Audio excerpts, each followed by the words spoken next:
Hey guys, Arkaden here for part 3 of efficiency, and you'd think that there'd be an easier way to do this. But there's not really. Enjoy. What's going on, guys? It's Arkaden, and today we're going to be talking about efficiency.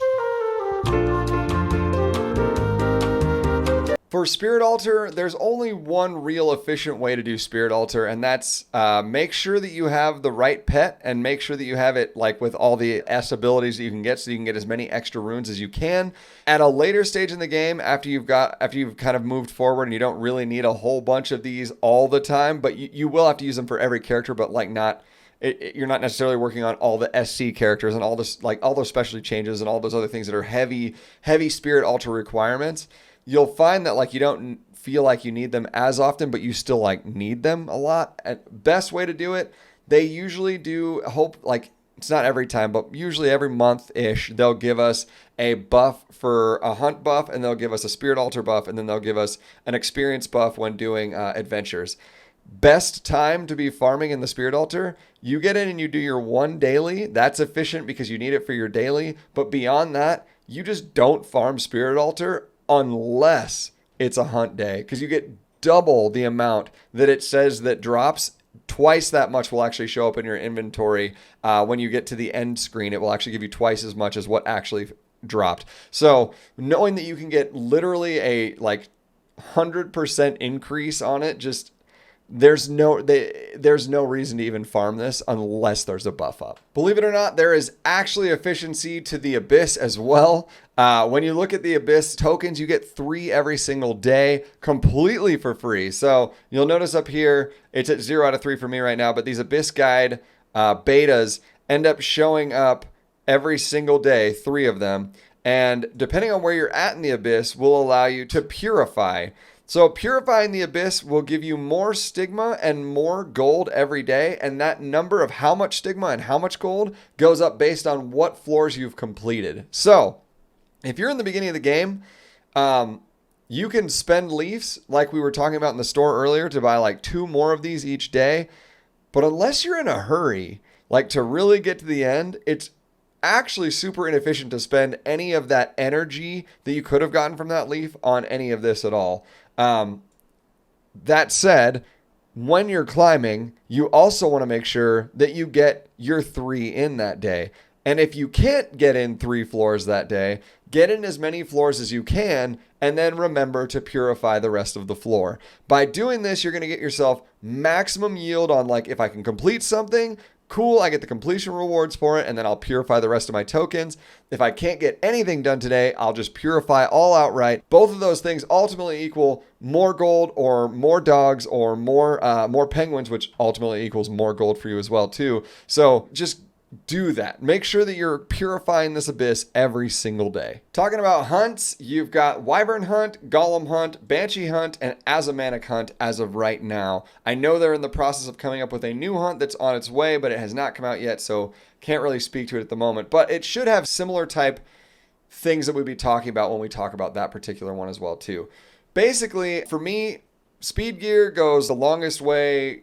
Whether it's on tanks, healers, DPS, you can just get so much out of speed gear in particular. If you had to pick between all 4 of these for your account, Wyvern would be by far the most efficient due to the reality that you can get sub-stats that can fill in those tank stats, but you're also making your tanks fast, and speed goes the furthest of any stat in this entire game. It's just so incredibly amazing. When you're doing these, obviously the most efficient way to be farming hunts is, hey, do the hardest one you possibly can, consistently. Not the hardest one you can, the hardest one you can do consistently and on auto. That's really what you want to be trying to focus on as you move forward. But the whole point of this is actually to be spending most of your energy. When you're not farming your dailies, like getting just your couple of random adventures done or spending some on world boss or anything like that, all the rest of your energy should be spent almost exclusively in hunts. Hunts is where you're going to get your gear. It's where you're going to get more materials to be able to do more mystic pulls,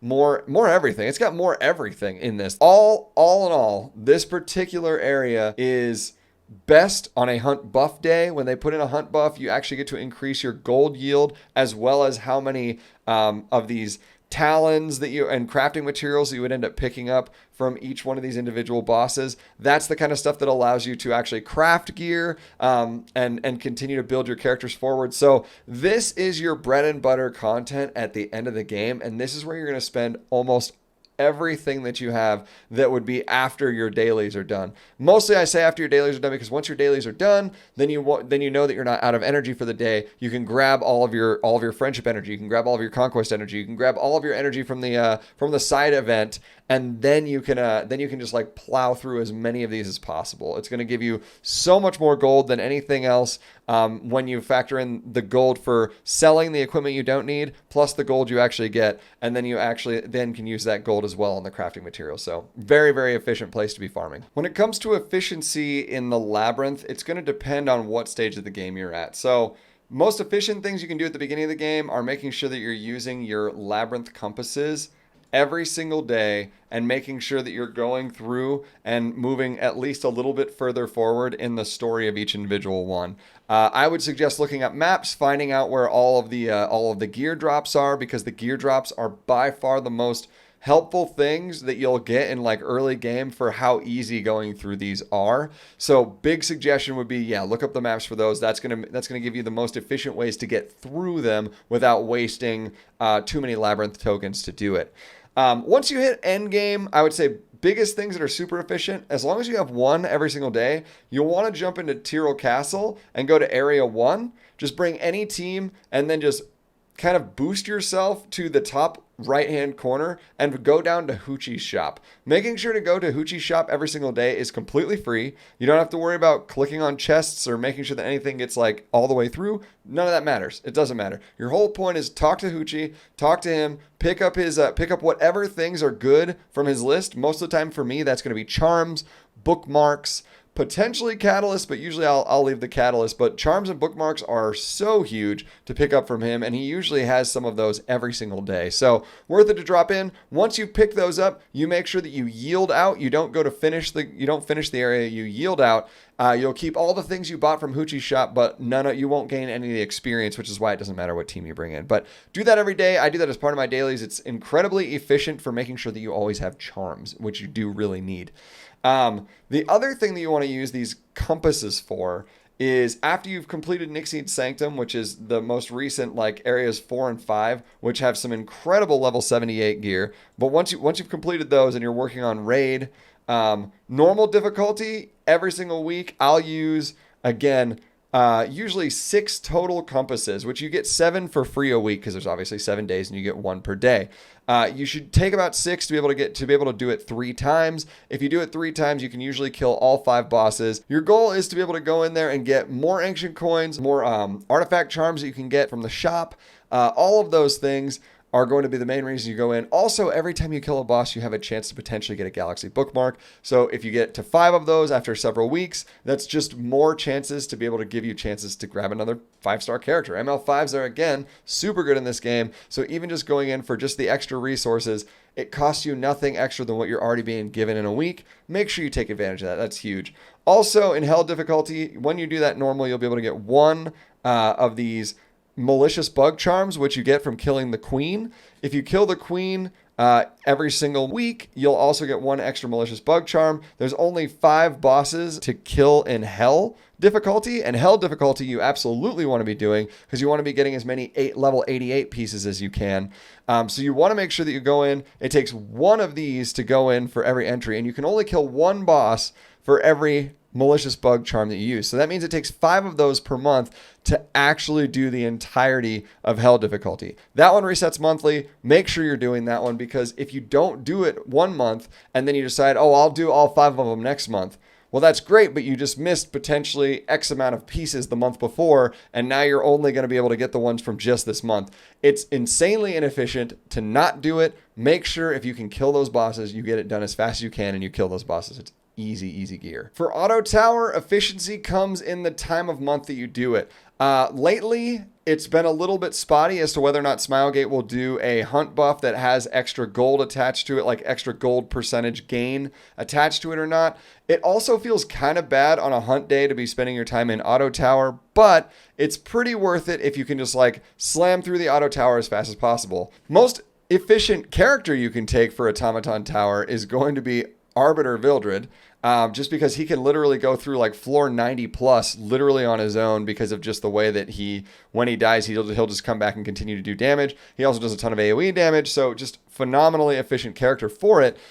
But if you're utilizing the gold buff that you get, as well as just using every bit of energy that you can to kind of like pound your way through Automaton Tower fast, you're going to get a lot of gold, you're going to get a lot of moles, you're going to get chances to roll you're going to get enough like gold transmits to be able to get a ML pull. You're going to get an ML pull at the end.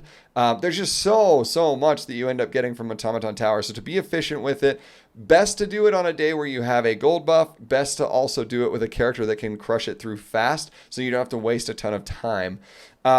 If you're not able to do that during a gold buff time, I think it's still totally okay. But you just miss out on a good chunk. So now that we know that the dailies also give an hour-long gold buff, either finish the whole thing in an hour or just do an hour and then save it until the next day where you can do part of your next hour into finishing it. That at least at minimum gives you an extra 10% on gold as well too. So big gold is the best way to go on this particular thing. Next up is Hall of Trials. This thing is super easy to forget and super easy to not be efficient in. There's only a few things you need to know. You need to take one fight every 2 weeks, and you need to make that one fight count. So make sure you take a look at the boss, and you can just double check and go like, okay, what are the things that are disadvantageous? What are the things that are an advantage? What are the characters that I have built? Throw in some of the characters you have built, and honestly, all you have to do is get like a rank of S or higher, and you're easily going to get at the end of the week like an extra 1,000,000 plus gold, as well as all of the wisdom crests. So you end up getting wisdom gazes when you beat the boss or when you go in and you fight it, and then you also, but it can't be on a practice week. It has to be on like an actual fight week. So it's every 2 weeks. So you only get to really fight this thing every other week, and which is why it's so easy to forget. But if you make sure to do it and you make sure to take it and you make it part of your daily routine and just like look down as you're going through and you see Hall of Trials and you click on the character and you go like, oh, okay, it's this practice battle. Not this week then. I don't have to worry about anything. But the week afterwards, I don't want to miss the fight, because if I get the fight in, I get the wisdom's gazes from fighting it. I get wisdom gazes and gold for actually just doing it even one time. And those wisdom gazes are what allow me to pick up stuff like Isla's violin. They allow me to pick up exclusive equipments, things that you're not going to get anywhere else in the game, and you only get one shot every other week to be able to grab it. Now, can you try it more times than that? Can you do more trials? Yes, but we're talking efficiency. So as fast as you can do it, unless you think you can actually make your team better or do it more effectively, don't bother. Just make sure you at least do it. Make this part of your daily routine. Look and see what's going on in the Hall of Trials. If you can take a fight, just take it. It doesn't even matter if it sucks, just take it, because you're missing out on so much more if you don't. Finally, we're going to talk about the efficiencies that you can do when running the story and or side stories. Basically, the stories and side story have been set up in a way where you're wanting to get in, you're wanting to get through the like the AP exchange. The new stuff that just recently came out has trust levels, which is basically the same thing as in Chapter 2 when they had you do like specific quests to be able to get you into the AP shop that existed there. Same exact concept. So I mean, I'm not even gonna hash it out. It's the same thing basically. All you're doing to stay efficient here is making sure that when you go in and you take every single one of these levels, take a look and see what it requires. This one, you want to be getting 3 stars on these as fast as you can for the least amount of energy, because you don't really want to spend your life farming in new content. You want to be farming where the catalysts are that you need, and or you want to be farming in hunt. So in this case, this one says have 1 dark hero in the team. Put a dark hero on your team before you actually go into it. Read that before you actually jump in. You don't have to read the story. You don't have to read any of the other stuff. But if you want to be efficient, you don't want to have to come back in and do this again, which costs you more energy. It makes a lot of sense to make sure that you're paying attention to those. In the cases of a lot of these ones that would be called like Labrynth levels, you can't actually do all of the things. And usually you can tell that by it'll have one of the things will say open a golden chest. So that'll be in there at some point. Those you will have to go into multiple times, so you can't really be more efficient on those. But basically the long and short of this is make sure as soon as you've completed all of the story and you've gone through all the side parts that you go into the AP exchange. Find out what the quests are that you need to get done. Do those quests. Like you can click go on them and it'll send you right to them. Do those in like either you don't have to do them in the moment. You can actually save them and you can do them as your 5 that you need to do for the day. You can do all of them at once just to be done with them. I mean, efficiency would be to say like, I want to save some energy, so let's only do the 5 that I have to do today to be able to finish my daily so that I can get more energy. That would be much more efficient. But making sure that you're getting the AP exchange stuff done and all of those pieces done at the exact same time that you're finishing up these like levels and stories. It'll maximize the amount of energy that you spend, and it will also maximize how much time you actually take doing stuff that really doesn't super benefit an end game player. Now, if you're an early game player, it's going to be a little more efficient to spend more time in story because you're honestly having to rank up a lot of characters. And this is a great place, and especially in side stories as well, to be leveling up fodder, doing all of those kinds of things. If you are in the side story, you'll notice there's always one level that'll have easy, normal, hard, and hell. The biggest 2 to consider are going to be normal and hell. Normal is a great place as a new player to be able to spend time where you're going to be able to still be able to beat stuff. You don't have to use as many characters to actually fight things because the mobs are obviously weaker. And so you can bring in more fodder, and that's super helpful to you. It will cost you, you'll get actually more experience per energy gained by doing it that way. And if you want to do it the opposite direction where you're actually just trying to get things done fast, and the efficiency is actually, I just need this done so I can go work on some other piece of story or some other piece of content, then hell is going to be your other option for that. Hell, usually you end up having to bring less fodder, but you end up finishing the actual side story faster. So efficiency in story and all of this is going to fully depend on where you are in the game, what you're trying to level up. Are you trying to level up fodder? Are you trying to just crush this out very quickly? Because obviously if you're just trying to finish an AP exchange store, you actually end up spending less time and less actual like energy just doing it in hell mode. But if you really know that you're going to be in there for a while and you're trying to rank up a lot of characters and you're okay with going a little bit slower through the actual like completion of the side story, normal's the way to go for leveling up characters. A couple of final thoughts and like processes to be thinking about as well too is they always have the front page events that they have that they'll have you do on like the main section of epicseven. They've got one right now called Run Testudo Run. It's got Shermie on the front. When you go in, it'll tell you that if you do your spirit altar and if you do your hunts and all of those particular pieces of the game that you would normally do for your dailies, it would give you extra energy if you click on it. And it will also give you like a fun little mini game for you to click through, which will also give you charms and leifs and all the other like tons of extra materials. And then at the very bottom, it'll have like a place for you to exchange out for like bigger prizes if you do this consistently every day. And then finally at the very bottom, it'll let you put in a review of what you thought of that particular event. That gives all of that is tons and tons and tons of energy. Like even just the initial energy of finishing that every single day is, depending on the event, usually ranges anywhere from like 150 to 200 energy. And that doesn't include all the extra potential energy or other prizes you're going to get from actually doing it every day. It would be crazy not to pick that up. That's huge, huge value. Making sure that you are doing the questions of the week that E7 puts up is absolutely necessary for extra leifs. It's so efficient. It's so easy. It takes you 2 seconds.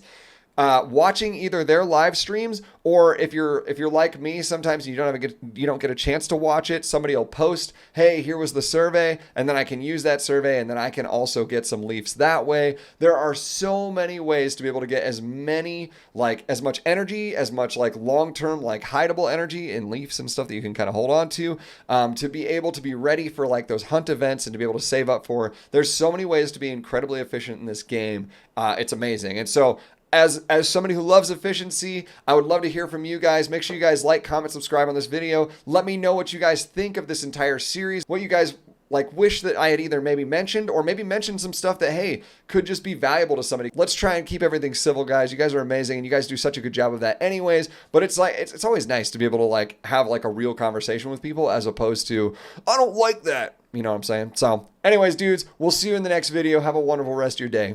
Peace, dudes.